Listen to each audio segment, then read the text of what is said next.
Let's move on to the next one. That's a fantastic pairing. So far, we are killing it. So if it's going to be like this, it's going to be unbelievable. So next up, we're going to move right into the reds here, and I'll pour these out for you. I always pour mine out here. So, same here. Same with you. Worry about me. But we're moving on to a red now. This is another Italian varietal that I don't know if is hugely popular in the United States yet, but it's a new one to me. So tell me about Dolcetto. So Dolcetto is another northern Italian varietal.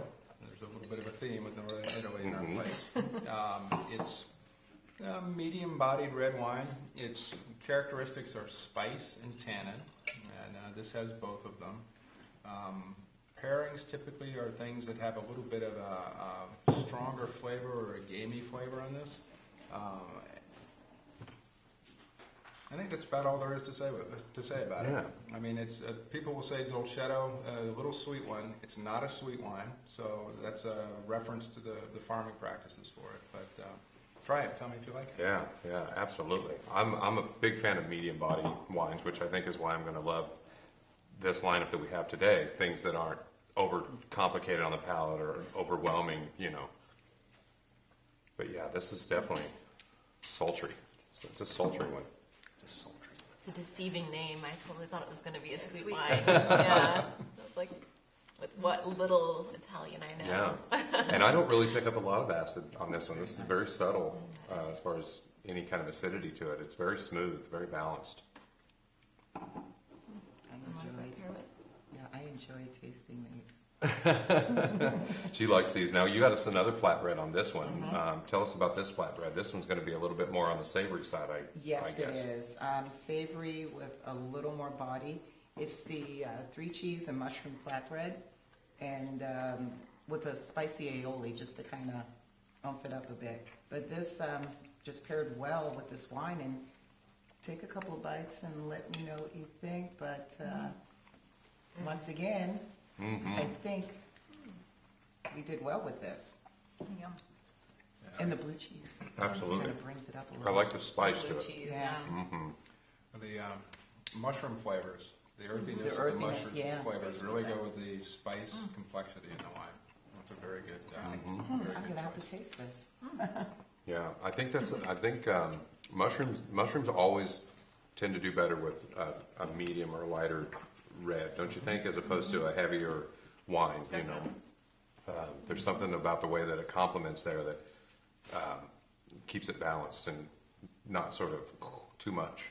Also, the wines that are more spice and really dark, almost paper dry fruits, as opposed to the brighter forward fruits, which tend to fight with mushrooms. But you want the earthiness, you want the barrel flavors, and the spice flavors. Yeah, very much so. And how is this grape? Did you mention how this grape does out in the Creston area? Is this one finicky like the Arnaise? So the fruit for this wine we actually get from the Los Olivos area. Oh, okay. So we're a relatively small vineyard. We have a winery operation. We have a relatively small vineyard. We crush about 50 tons a year, and we buy about half of that.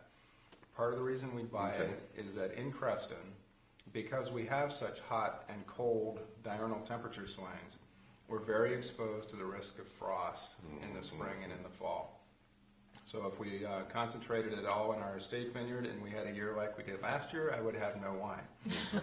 So this comes from Los Olivos, and it's the growers down there do an absolutely spectacular job growing it, and the result is gives me something to work with in the winery. Yeah, the Los Olivos area, northern Santa Barbara County, temperature swings are not as drastic.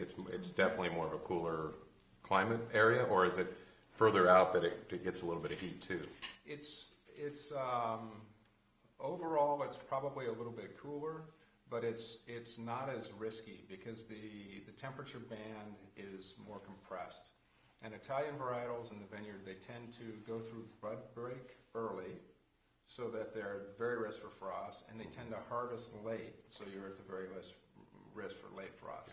Gotcha. Now, where we are in Creston, the advantage is that if you can survive that, you get very rich, full-bodied wines. But to spread the risk, like I said, we buy some of the fruit from different places. That's great. Dolcetto. And this is 2009 Dolcetto. It's really, really really yummy, and that mushroom flatbread is. I like the spice, the aioli on there. I like that a little bit of a kick to it, but not too much. You know, Thank you. not too much at all.